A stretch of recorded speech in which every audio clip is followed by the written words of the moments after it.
नमस्कार सभी को। टॉपर्स टेस्ट के इस डिजिटल प्लेटफॉर्म पर, इस यूट्यूब चैनल पर आप सभी का हार्दिक स्वागत है। जैसा कि आप सभी को पता होगा, हमारा टॉपिक चल रहा था कोशिका का, जिसमें हमने इससे पूर्व की जो क्लासेस हैं उनमें सबसे पहले हमने कोशिका के बारे में सामान्य जानकारी पढ़ी। उसके बाद हमने कोशिका के प्रकार पढ़े, प्रोकैरियोटिक और यूकैरियोटिक कोशिका। उसके बाद हमने पादप कोशिका और जंतु कोशिका के बारे में पढ़ा, उनमें अंतर पढ़ा, क्या क्या अंतर उनमें होते हैं। उसके बाद हम चले कोशिका की संरचना की ओर, और वहां पर हमने उसको 3 भागों में बांटा था, जिसमें सबसे पहला था आपके कोशिका भित्ति, कोशिका झिल्ली, बाहरी आवरण, कोशिका का आवरण, कोशिका झिल्ली।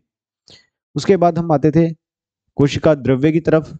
उसके बाद तीसरा पार्ट था केंद्रक। ये अध्ययन की दृष्टि से, कोशिका की संरचना के अध्ययन की दृष्टि से हमने इसको बांटा था। इस प्रकार से हमने कोशिका झिल्ली को पढ़ लिया, और उसके बाद हमारे पास केंद्रक, जो कोशिका का जो उसमें द्रव भरा होता है कोशिका की, कोशिका में, उसको, जिसको हम कोशिका द्रव्य कहते हैं, उसमें जो विभिन्न संरचनाएं पाई जाती है, विभिन्न कोशिकांग पाए जाते हैं, उनके बारे में हमने पढ़ना स्टार्ट हम कर चुके थे। जिसमें कि हम सबसे पहले माइटोकॉन्ड्रिया के बारे में पढ़ चुके थे।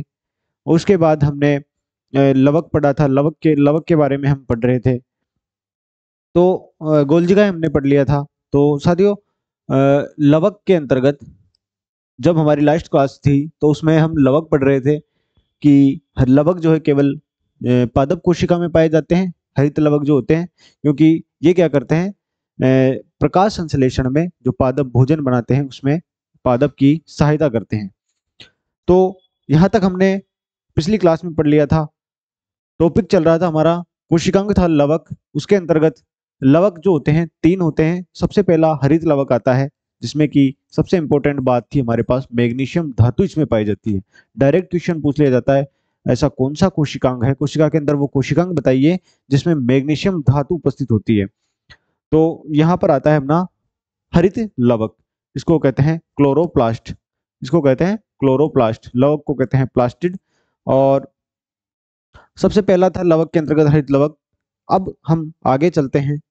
आगे जो अपना अगला लवक है वो आता है वर्णी लवक। वर्णी लवक, या इसको कहते हैं क्रोमोप्लास्ट।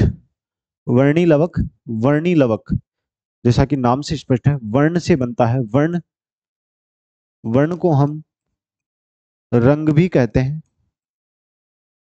तो इसके नाम से स्पष्ट है कि ये रंग प्रदान करता है, पौधे को रंग प्रदान करता है। हरे रंग को छोड़कर, हरा रंग, हरा रंग के लिए उत्तरदायी होता है हमारे पास हरित लवक। वो अपना काम सेपरेटली करता ही है। बाकी अन्य जो रंग हैं उनके लिए उत्तरदायी होते हैं वर्णी लवक। वर्णी लवक हरे रंग को छोड़कर अन्य रंगों के लिए उत्तरदायी होता है। ये हरे टमाटर पकने पर लाल रंग के हो जाते हैं, क्योंकि ये वर्णक आपस में परिवर्तित हो सकते हैं। कई फल ऐसे होते हैं जो पकने से पूर्व अपने हरे रंग में होते हैं, उनके बाद पकने के बाद उनका रंग परिवर्तित हो जाता है। जैसे सेब, टमाटर वगैरह जो है, अमरूद जो होते हैं हरे रंग के होते हैं, पकने के बाद पीले रंग में परिवर्तित हो जाते हैं। कई फल जो होते हैं पकने के बाद उनका रंग बदल जाता है। वो कार्य जो करते हैं वो ये वर्णिलवक करते हैं, यानी रंग प्रदान करते हैं। तो कुछ इंपॉर्टेंट हमने हमारे पास जो है वर्णिलवक आते हैं, जो कि किस किस फल को, किस किस पादप में क्या क्या कार्य करते हैं। तो सबसे पहले हमारे पास है टमाटर। आप सभी का ये एक दैनिक जीवन में जो हम, जिसको जाना माना उदाहरण है, टमाटर का जो लाल रंग होता है वो होता है, उसके लिए उत्तरदायी जो वर्णक होता है वो लाइकोपीन होता है। ये किसका नाम है? लाइकोपीन जो लिखा हुआ है इसी का नाम है। इसी को अलग अलग नाम दे दिए गए हैं। लाइकोपीन टमाटर के जो वर्णक होता है उसको तो कहते हैं, उसका जो लाल रंग होता है वो इसकी वजह से होता है। सेब का जो लाल रंग होता है वो एंथोसाइनिन की वजह से होता है। किसकी वजह से होता है? एंथोसाइनिन की वजह से होता है। पपीते का पकने पर पीला रंग केरी का जैंथिन की वजह से होता है। और हल्दी का जो पीला रंग होता है, हल्दी का जो पीला रंग होता है वो जेंथोफिल की वजह से होता है। गाजर का रंग, आपको गाजर का जो लाल रंग होता है वो केरोटीन की वजह से होता है। काफी इंपॉर्टेंट ये वर्णक है, डायरेक्ट पूछ लिया जाता है। ये टमाटर का कई बार पूछा हुआ है, अपने गाजर का, हल्दी का, सेब का कई बार पूछा हुआ है, पपीते का थोड़ा कम इम्पोर्टेंट है, पर ये पांचों के पांचों आपको याद होनी चाहिए। ये तो मुख्य उदाहरण है अगर वर्णी लवक हम पढ़ रहे हैं तो। टमाटर का लाइकोपिन, सेब का एंथोसायनिन, हल्दी का जेंथोफिल, गाजर का केरोटीन और पपीते का केरिकोजेंथिन। इस प्रकार से आपको ये ध्यान होनी चाहिए कि वहां पर प्रश्न में डायरेक्ट यही लैंग्वेज आती है कि टमाटर के लाल रंग किस वर्णक के कारण होता है। तो वहां पर ऑप्शन में कुछ वर्णक दिए होंगे जिनमें से एक आपके पास लाइकोपिन दिया होगा और उसी को आपको टिक करना है।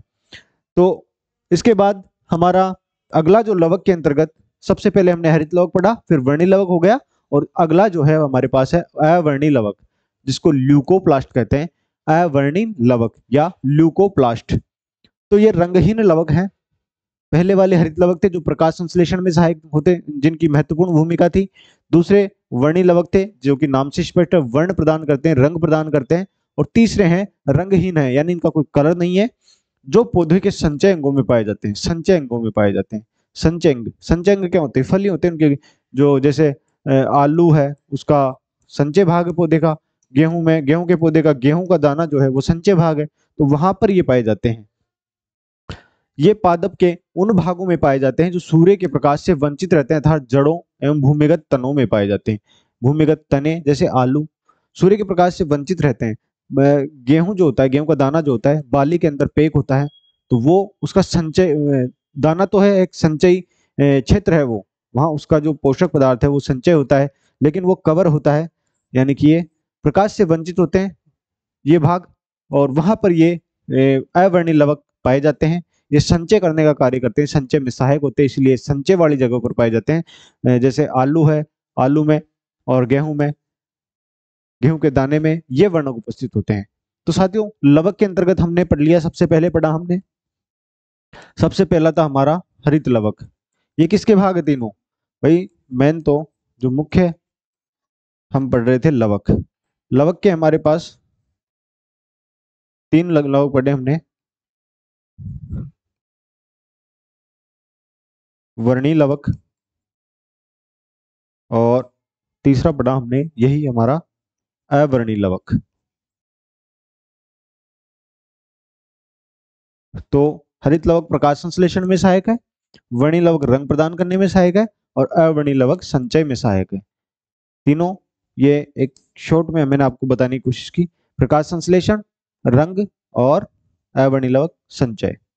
इस प्रकार से आप इनको याद रख सकते हो। मेन जो याद है, इनके नाम याद रखने, इनके कार्य याद रखने, बस यहाँ पर लवक हमारा समाप्त होता है। चलते हैं हम आगे।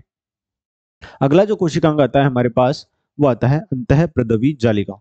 अंतःप्रदवी जालिका चित्र मैंने यहाँ पर दिया हुआ है, लेकिन मैं आपको एक बार कोशिका के झिल्ली के माध्यम से बताता हूँ। ये झिल्ली है कोशिका का सबसे बाहरी आवरण, ये बीच में केंद्रक है। ये कैसे होती है कोशिका में? ये यहाँ से जुड़ी होगी, एक सिरा इसका जुड़ा होगा यहाँ पर, इस प्रकार से एक झिल्ली होती है।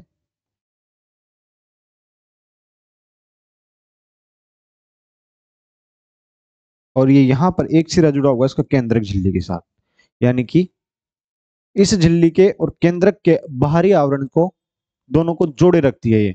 इस प्रकार होने से क्या होता है कि ये जो बाहर ये कोशिका जो है, इसके अंदर एक कंकाल सा बना लेती है ये। जैसे हम हमारे शरीर में हड्डियों का कंकाल होता है, उसी प्रकार से ये क्या करती है, कोशिका के अंदर एक कंकाल सा बना लेती है, जिससे कोशिका पिचकती नहीं है। ये कार्य इस कार्य में महत्वपूर्ण भूमिका जो निभाती है, ये हमारे पास होती है अंतःप्रदवी जालिका। अंतःप्रदवी अंतःप्रदवी जालिका, एंडोप्लाज्मिक रेटिकुलम, इसको शॉर्ट में हम ERB कहते हैं। ER, endoplasmic reticulum, ER, अंतःप्रदवी जालिका। इसकी खोज जो की थी वो पोर्टर ने की थी, एक वैज्ञानिक थे पोर्टर, जिन्होंने इनकी खोज की।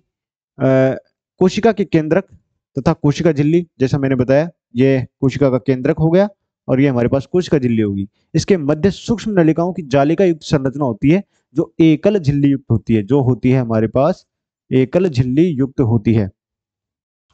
ये दो प्रकार की होती है। सबसे पहले जब हमने कोशिका की संरचना पढ़ी थी शुरू में, चित्रों के माध्यम से पादप कोशिका ली थी, जंतु कोशिका चित्र लिया था, वहां हमने देखा था इसके अंतःप्रदवी जालिका के बारे में। तब मैंने बताया था कि दो प्रकार की होती है, चिकनी और खुरदरी।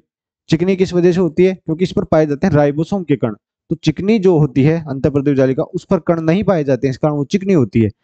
और जो खुरदरी होती है वो खुरदरी इसकी वजह से होती है क्योंकि उस पर राइबोसोम के कण पाए जाते हैं, तो इस कारण से वो खुरदरी होती है। तो दो प्रकार की होती है खुरदरी और चिकनी अंतःप्रद्रव्य जालिका, राइबोसोम कणों की अनुपस्थिति के कारण, राइबोसोम कणों की अनुपस्थिति के कारण ये चिकनी होती है। और सबसे महत्वपूर्ण है इसका कार्य, और चिकनी है तो चिकनी बोलते हैं हम वसा को, लिपिड को, जिसको लिपिड भी कहते हैं। तो ये लिपिड और स्टेरॉइड संश्लेषण एवं विषैले पदार्थों के आविशीकरण का कार्य करती है, यानी विषैले पदार्थ को न्यूट्रल करने का, उसको विषैले विष का प्रभाव समाप्त करने का ये कार्य करती है। ये कौन कार्य करती है? चिकनी अंतःप्रद्रव्य जालिका। इसका मुख्य कारण तो है लिपिड संश्लेषण, लिपिड संश्लेषण। आपसे पूछा जाए जो हमारे पास चिकनी अंतःप्रद्रव्य जालिका है उसका मुख्य कार्य लिपिड संश्लेषण। इसी प्रकार से खुरदरी अंतःप्रद्रव्य जालिका राइबोसोम की उपस्थिति के कारण खुरदरी होती है, और इसका मुख्य कार्य जो है प्रोटीन संश्लेषण और श्रवण का कार्य करता है। प्रोटीन संश्लेषण खुरदरी अंतःप्रद्रव्य जालिका करेगी और चिकनी अंतःप्रद्रव्य जालिका लिपिड संश्लेषण करेगी। ये हमारे पास एक चित्र है, ये हमारे पास अंतःप्रद्रव्य जालिका का, अंतःप्रद्रव्य जालिका का ये देख सकते हो आप, ये सेपरेट मैंने इसका चित्र लिया है। इसमें नली का रूपी भाग, एक ये भाग आपको दिख रहा होगा यहाँ से थोड़ा सा सेपरेट, यहाँ तक कुछ और है, यहाँ तक के भाग में ये कण दिखाई दे रहे हैं आपको। ये कण क्या है? राइबोसोम के कण है। ये क्या है? राइबोसोम के कण है। ये जो कण दिखाई दे रहे हैं आपको व्हाइट कलर में, इसमें ये राइबोसोम के कण है। इसलिए इसको राइबोसोम के कण उपस्थित होने के कारण इसको कहते हैं हम खुरदरी अंतःप्रद्रव्य जालिका। जबकि जो आपको एक क्लीन दिखाई दे रही है ब्लू कलर में, यह है हमारे पास, इस पर कोई कण नहीं है, तो इसको कहते हैं हम चिकनी अंतःप्रद्रव्य जालिका। ये करती है हमारे पास लिपिड, जिसको कि वसा भी कहते हैं, लिपिड का संश्लेषण, और ये करती है हमारे पास प्रोटीन का संश्लेषण। क्लियर अंतःप्रद्रव्य जालिका के बारे में? चलते हैं अगली स्लाइड की तरफ। अगला है हमारे पास इसका कार्य। अंतःप्रद्रव्य जालिका के हम कार्य देख लेते हैं। इसका कार्य क्या है? ये क्या है? हमारे पास गोल्जिकाए होता है कोशिकांग, कोशिका के अंदर उसका निर्माण करती है। ईआर यानी अंतःप्रद्रव्य जालिका, एंडोप्लाज्मिक रेटिकुलम, इसको कोशिका द्रव्य के विभिन्न क्षेत्रों में कोशिका द्रव्य केंद्र के मध्य पदार्थों के परिवहन का कार्य करती है। भाई कोशिका के केंद्र के मैंने अभी चित्र बनाया था, इस प्रकार से होती है। तो ये यहाँ के इसका जो आवागमन होगा, पदार्थों का परिवहन होगा, उसका ये कार्य करेगी। और यह कोशिका के अंतः कंकाल को बनाकर उसे निश्चित आकृति प्रदान करती है। भाई कंकाल बनाती है ये, कोशिका का दृढ़ता प्रदान करती है, पिचकने से बचाती है उसको। तो इस प्रकार से ये क्या बनाती है? अंतः कंकाल बनाती है, जिससे कोशिका को निश्चित आकृति प्रदान होती है, आकार और दृढ़ता प्रदान करती है। कोशिका भित्ति के निर्माण में सहायता करती है। यही ये कोशिका झिल्ली से जुड़ी होती है। और जंतु कोशिका में तो कोशिका भित्ति होती नहीं है।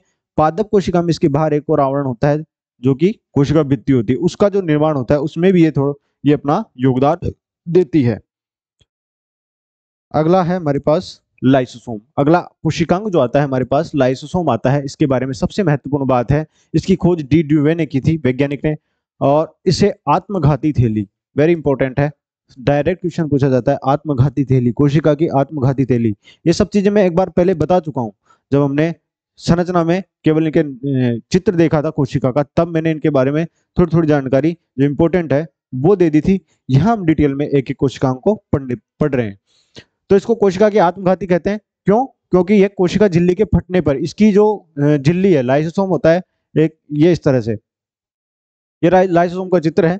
इसकी ये गोल संरचना होती है बिल्कुल, इसके अंदर विभिन्न एंजाइम, अपघटन करने वाले एंजाइम भरे होते हैं। जब इसकी थैली फट जाती है कहीं से, तो वो अपघटनकारी एंजाइम बाहर आ जाते हैं और वो क्या करते हैं? उस कोशिका को ही पचा जाते हैं। इस कारण से इसकी लाइसोसोम झिल्ली के फटने पर एंजाइम उस कोशिका का पाचन कर देते हैं, उस कोशिका को ही पचा जाते हैं, खुद की कोशिका जिसमें रहते हैं उसी को पचा जाते हैं। इसलिए इसको कहते हैं आत्मघाती। एकल झिल्ली युक्त कोशिकांग है। एकल झिल्ली युक्त कोशिकांग माइटोकॉन्ड्रिया और हरितलौक हमारे पास दोहरी झिल्ली युक्त थे, ये एकल झिल्ली युक्त कोशिकांग है। इसमें कई जल अपघटनीय एंजाइम पाए जाते हैं, जैसे शर्करा, जो कि शर्करा, वसा, प्रोटीन, इन सब का अपघटन करते हैं, उनको सरल अणुओं में तोड़ देते हैं। इसका कार्य क्या है? इसका कार्य क्षतिग्रस्त मृत कोशिकाओं और कोशिकांगों के अपघटन का कार्य करते हैं। कोशिका के अंदर जो अपशिष्ट पदार्थ होता है, जो वेस्टेज होता है कोशिका का, उसको निपटाने का कार्य लाइसोसोम करता है। मतलब ये वेस्टेज को हटाने का कार्य करता है, क्योंकि इसके अंदर अपघटनकारी एंजाइम होते हैं। ये अपने अंदर उनको समाहित करता है और उनको पाचन कर देता है, कोशिका को साफ सुथरा रखता है, उसके जो वेस्टेज है उसको ये हटाने का कार्य हमारा जो लाइसोसोम है ये करता है। तो साथियों, आज के लिए हमने हरित लवक में जो सबसे पहले पिछली क्लास में हरित लवक पढ़ लिया था लवक के अंतर्गत, उसके बाद हमने वर्णी लवक और अवर्णी लवक पढ़ लिए, उसके बाद हमने अंतःपृथ्वी जालिका पढ़ी और लाइसोसोम पढ़ लिया। तो आज की क्लास में हम इतना ही रखते हैं। तब तक के लिए आपसे आप हमारे जो ये वीडियो है इसकी लिंक को अपने साथियों के साथ अधिक से अधिक शेयर करें, अपने जो व्हाट्सएप और टेलीग्राम पर इसको शेयर करें, और इस चैनल को टॉपर्स टेस्ट के चैनल को आप सब्सक्राइब कर लें, जिससे कि आप आने वाली क्लासेस के नोटिफिकेशन आदि प्राप्त कर सकें। हम आपको बेहतर से बेहतर कंटेंट देने का प्रयास कर रहे हैं, आपको चित्रों के माध्यम से कोशिकांगों को जो बेस्ट क्वालिटी के आपको हम आपके लिए ला सकते हैं वो हम कंटेंट लाने का यहाँ पर प्रयास कर रहे हैं। तो आगे हम जो कोशिका के बाकी के जो कोशिकांग है बचे हुए हैं उनके बारे में भी इसी तरह से पढ़ेंगे, चित्रों के माध्यम से समझते हुए। तो आप जुड़े रहिए हमारे साथ। तब तक के लिए आपसे लेते हैं विदा। धन्यवाद।